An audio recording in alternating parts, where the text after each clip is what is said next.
Do you ever watch a detective thriller movie and wonder how the characters haven't figured it all out yet? I pieced it all together ages ago, you yell at the screen. All these guys, they're bloody idiots. And they call themselves detectives. But honey, I don't think that's fair. We've seen Silence of the Lambs over a dozen times now. I mean, we literally know what's going to happen. Hey, that's not the point. But quit ruining my voiceover narration, lady. Take a movie like David Fincher's Se7en. I'm pretty sure most people did not see that ending coming, especially when you're expecting just a Pitt Freeman buddy cop movie about how many donuts they ate this morning or something. If you haven't seen it, then go and watch it right now and come back. I mean, it's not as if you have a full-time job or anything and don't have the time to do that. Nah. But it got me thinking, maybe there is a guy who could have predicted the end result of it all, preventing the infamous John Doe from completing his master plan. And then it hit me. Ow! Those are sharp, you know. That's right, Batman. I think the events of the movie Se7en could have played out a little differently if the caped crusader himself had been on the case, rather than those two bloody idiot detectives, Mills and Somerset. God, catching a serial killer isn't that difficult. For argument's sake, let's assume that the Batman we're talking about is the standard comic book accurate version of the character. Although throughout various periods in comic book history, like the Golden Age, Batman did occasionally kill, and with quite ferocity at times. Look at that neck snap! In my opinion, the depiction of Batman and his internal struggle to fight crime without killing, due to the impact that his parents' murder has had on him, is a much more compelling take on the character, and I think gives the symbol of the Batman more validity, as he's then representing the change that he wants to see in Gotham City. And don't think I'm bashing on Batman v Superman's interpretation of the character. I understand that the production team wanted him to be an older, less forgiving version of Batman, who has spent years protecting Gotham, and in that time has no doubt seen things like the murder of Robin, hinted here in the movie, that have questioned and shifted his morals on where to draw the line against the bad guys. Anyway, nerdy details aside, for the purposes of placing the world's greatest detective into the investigation of the 7 deadly sin murderer, I just don't want it all to end with a big Kevin Spacey mush on the floor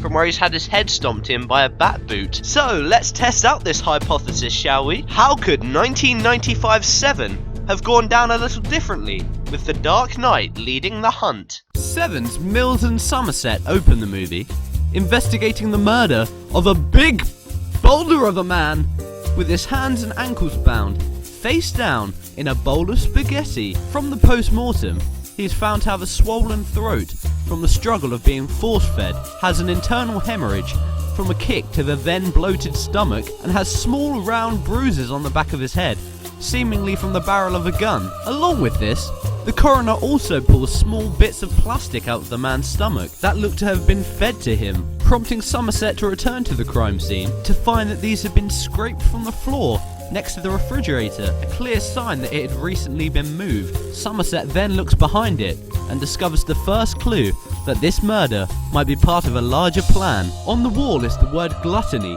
painted in grease, with a note pinned beside it, reading, "Dear detectives, long is the way and hard that out of hell leads up to the light."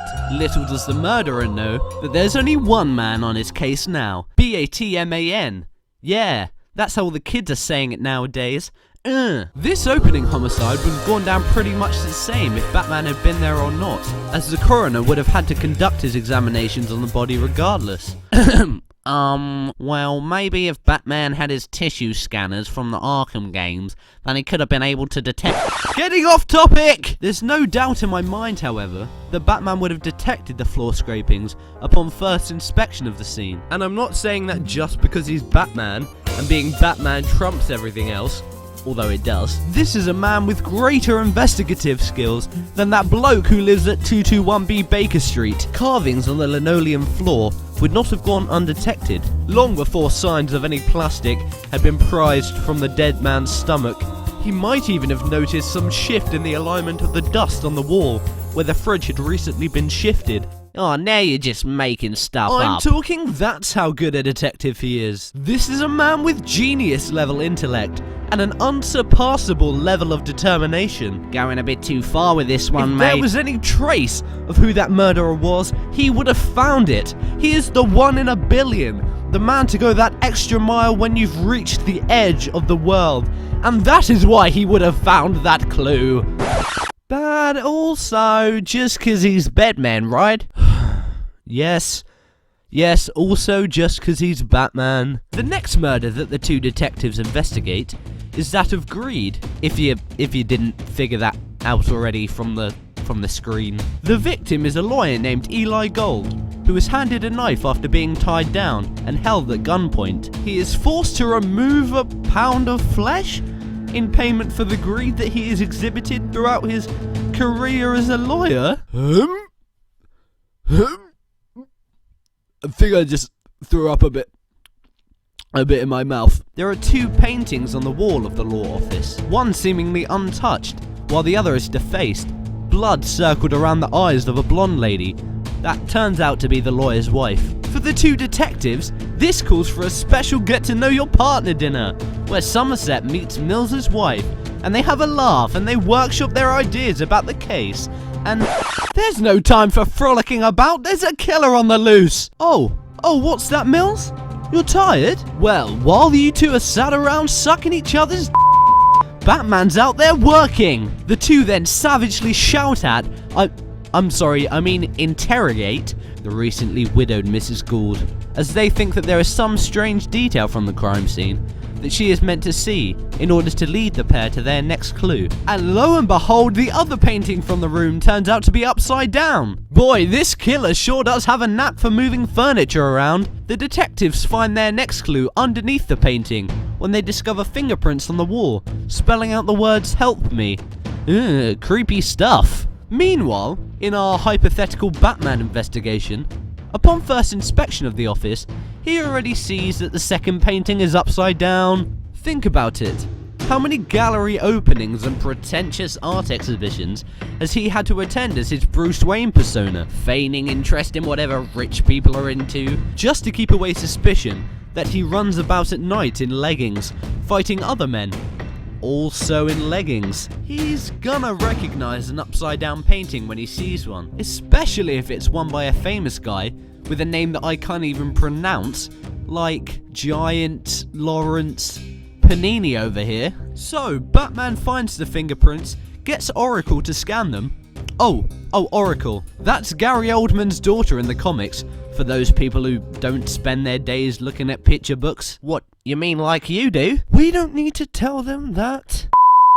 Barbara Gordon's her name, and she sort of works for Batman because she wants to help fight crime, but Gary Oldman wants her to be safe, and she can't because she's in a wheelchair. She wasn't always in a wheelchair. She used to be Batgirl, but then the Joker shot her in the spine, and getting off topic again. So, she scans the help me fingerprints on the wall, and tracks them to an unconvicted paedophile named Victor. Try saying that 5 times in a row really fast. Unconvicted paedophile named Victor, unconvicted paedophile named... The detectives in the movie managed to track the man down, but a day after, Batman managed to figure it out. See how much time you save when you're not busy complicating the work relationship by sleeping with your partner? Anyway, it turns out that Victor the paedophile escaped conviction with the help from his lawyer, the greed victim Eli Gold. See how everything's starting to link together? Batman turns up at the man's apartment, probably busting through the window because, you know, that's just the kind of guy he is. And there lies Victor the paedophile, with the sin sloth written on the wall. But hang on, there's a man taking his photograph here who also appears to be floating. That didn't happen in the movie, did it? Well, remember that when Detective Mills and Somerset arrive in the movie, Victor the paedophile has been lying in that bed for 1 year to the day, strapped down and unable to move. So if Bats turns up a day before the anniversary, then he catches the killer in the act, preparing his scene of horror just the way that he hopes the detectives to find it.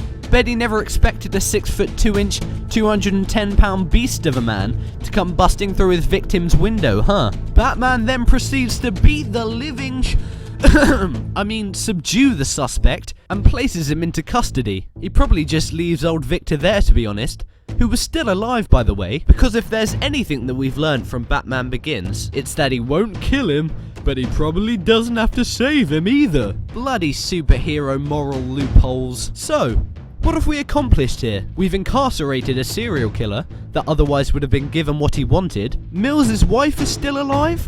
Probably. That's if she hasn't been dropped into a fire by her secret boyfriend Tony Stark yet. And 3 innocent people have been spared a terrible fate. Listen up, police departments around the world.